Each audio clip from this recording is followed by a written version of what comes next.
All right, Coach. This is show number one. Uh-huh. A season. We could do 17 or 18 weeks, or it could be longer. That's the plan, The as longer long as you- we can go. Okay. How does a kid who was in Germany, Panama, Washington, D.C. end up playing in the National Football League and then becoming a head coach? Well, it's been a journey. It really has. And lifelong had a lot to do with growing up in a military family.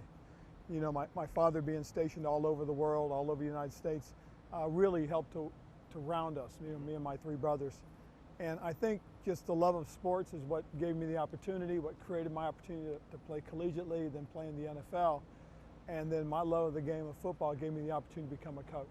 And I guess, as they say, the rest is history. What age were you here in D.C. and where did you live? Oh, wow. We lived actually in Maryland. Okay. My dad was stationed at Fort Meade. And that's where I first played my first football. I was in the second grade playing Pee Wee football. Were you big then too? Oh yeah, I was. I was on the offensive line, defensive line right off the bat. All right, so here's the question. Everybody knows your career with the Bears, 85 Super Bowl team. I was doing some research. I saw the Super Bowl shuffle and I did not see Ron Rivera. I would think you had some rhythm. I don't understand. Actually, I don't have any rhythm. My wife will tell you that for sure. Okay. But the truth is, there's a group of us that didn't show up. What happened was they filmed that the day after we got beat on Monday Night Football. Okay. And what happened was we flew in and landed in Chicago around 5:30 in the morning. Because remember, back then, Monday Night Football started at 9 o'clock. Yes. Didn't get over till around 1 o'clock. By the time you get showered up, get to the airport, it's already 3 o'clock, and it's about a 3.5-hour flight to Chicago. So we landed sometime 5:30, 6 o'clock in the morning, and they said, hey, we're going to do this charity thing, blah, blah, blah, and a bunch of guys showed up, and a bunch of us went home and went to sleep. If you look at that, too, and look at it carefully, Oh, yeah. Mike Singletary, Walter Payton, William Perry, Jim McMahon were all blue screened in. Right. They weren't there either. It was a good job by them to blue screen him in. But you're playing for a guy named Mike Ditka. Yes. What was that like? That was tough, because it was back in the days when you still had two-a-days full padded. Yeah. You didn't have any limits on the number of guys that could come to training camp, and you didn't have any time limits either. So you literally, at 6 o'clock in the morning, the horn would go off throughout the dorm, get everybody up. You would go to breakfast and be out on the practice field at 8:30, and we would practice all morning, have a lunch break, go into meetings, and practice all late afternoon into about 5:30. Had dinner, and then you had meetings till about 10:30, and then you had bed check at 11. So it was tough. I learned a lot from Coach. I learned a lot from playing for Buddy Ryan. Buddy Ryan, yeah. I had a tremendous amount of teachers in terms of my positional coaches as my career went on, and probably one of my favorites was Dave McGinnis, who coached me at linebacker when I played for the Bears. So my name is Chick. Your nickname these days is Riverboat Ron, but I hear that Buddy Ryan had a nickname for you. Yes, Buddy called me Chico because I look like Freddie Prinze. Buddy's favorite TV show was Chico and the Man. Okay. Jack Albertson, Freddie Prinze, right? So what happened was, my rookie year, Buddy made me stand back there with him behind the defense as we watched practice, and I would sit there and watch practice with him, and he would talk to me about football, about why do you think we're doing this? Hey, we're doing this because we want to stop that. And he was grooming me to a degree because I was Mike's backup. I backed up Singletary at the middle linebacking position for most of the Super Bowl year. Right. And so what happened was that's how I kind of learned and developed my philosophies on football. So you want to be a coach after those or did you? I thought about it, and Okay. something I always thought about, and then really what happened was when I first got out of football, I did some radio and TV. I worked for Sports Channel Chicago and WGN. So you came to the dark side for a Yes, little bit. I did. I learned a lot, but I also learned that I missed the game way too much, and I wanted to get back into it. And my wife, Stephanie's really the one who pushed me to get back into football. Because she wanted you out of the house. Probably. Okay.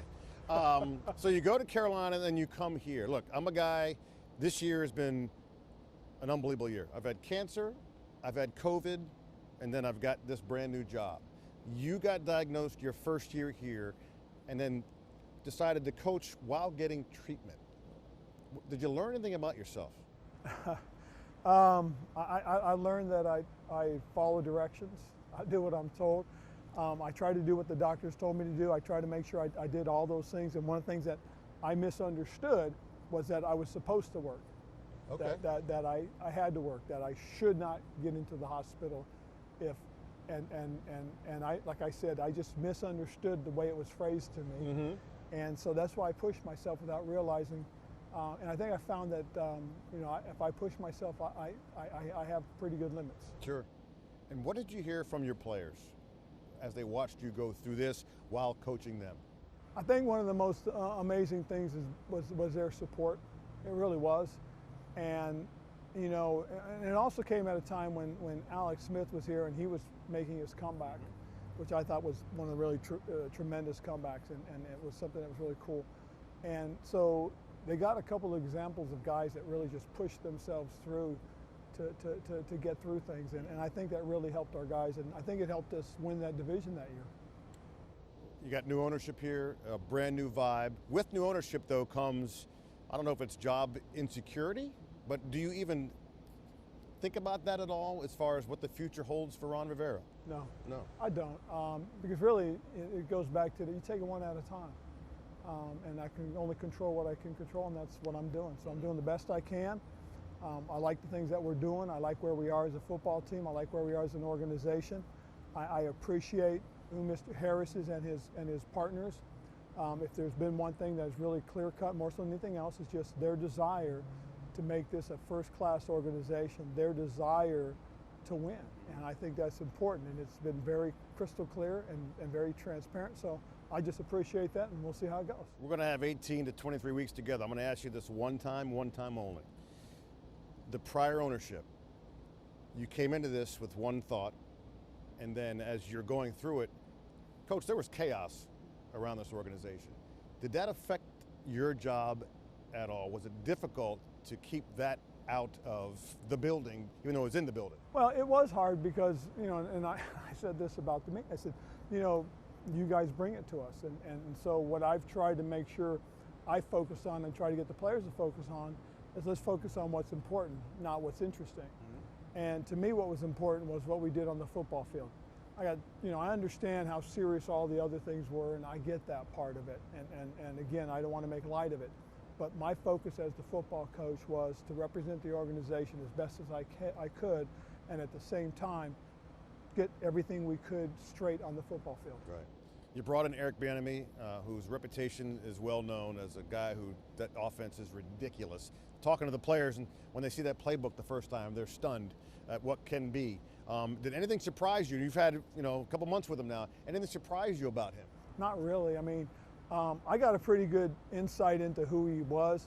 I actually was on the coaching staff when we had him in Philadelphia, when I was coaching for Andy Reid back in the day. So Andy was one of the people I called to talk about Eric, and Andy was tremendous about him. And then I called a couple other guys that were on that coaching staff that was with Eric the last 5 years. And Dave Tobe, who he and I were roommates at one time when we worked for the Bears, and Steve Spagnuolo, who was on the original Andy Reid staff, and asked them about Eric, and they told me, you're going to get this kind of guy. He's phenomenal. So everything that they told me, he's been, and then some.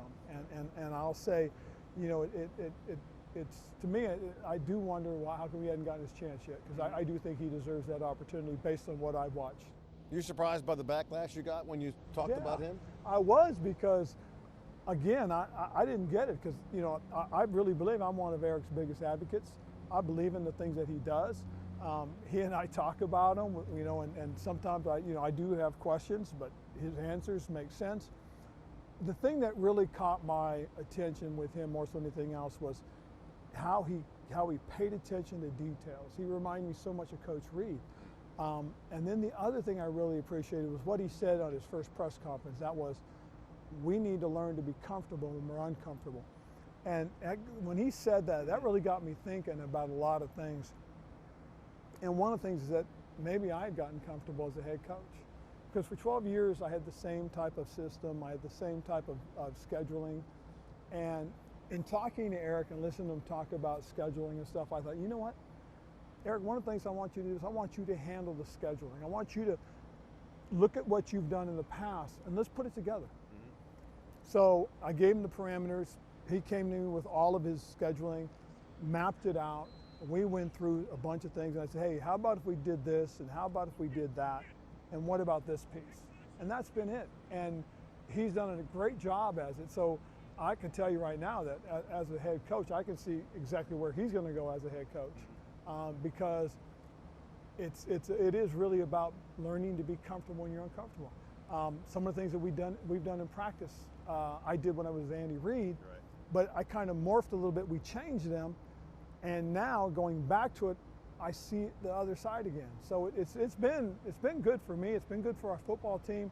I love the way our players approach the games. I know they're preseason games, and I get that. They really don't mean much, except for the growth and development of our football team, which has been really good.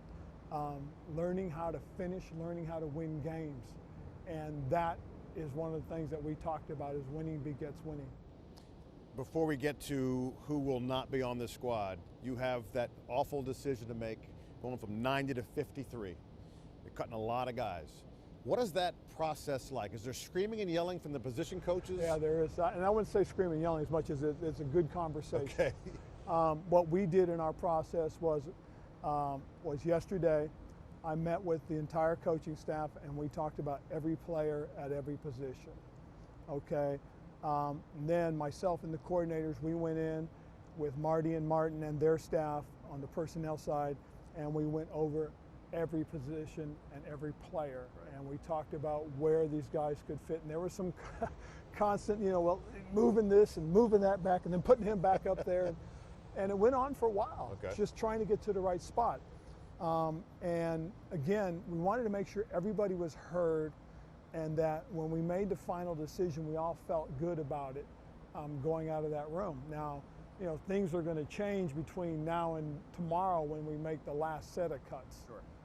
Because, we'll have to talk about it. There's some guys already out on the waiver wires, and we talked about a couple of positions that Right. if there's somebody available, we have to seriously consider that, if that person would fit us, whether it be offense, defense, or special Sure. teams. One of those guys, it's out now, is Jared Patterson, local kid, Pilate High School, been on the practice squad the last couple of years. That's a tough one Yes, it was. to make. What do you say? I'd just say it was a tremendously tough one. It really was. It was, first of all, it's a very good room. We assembled a good running back room. We liked the guys. We liked Jarrett. Part of the reason I did it, and I told Jarrett, was to get him out there now, so people know he's out there. Mm-hmm. Give him that opportunity, that chance to get out on somebody else's roster. And you never know. I mean, if he doesn't and he's still out there, and our situation changes and we need a guy, I don't think we'd hesitate to bring him back. Sure. He did a great job here. He's a young man that proved that he belongs in the NFL, and I hope he gets another shot. And if that shot is somewhere else, then I'll be very happy. I really will. Yeah. Be very happy for him, because he's the right kind of young man, and he deserves the opportunity. All right, each week I'm going to invite a fan to ask a question. Okay, well, you're okay with that? Okay, and I'll be the one to decipher, because there's some nutballs out there. You know who we are. So here's the first question. It's from a Sean M. I just want you to take a look and listen. What's up, Coach? I had one question for you, and I think I know the answer to this. You've been coaching for a long time, man. You've been around a lot of players. What's the funniest and craziest bunch of linebackers you've ever coached? I think I know the answer to that one. All right, Coach.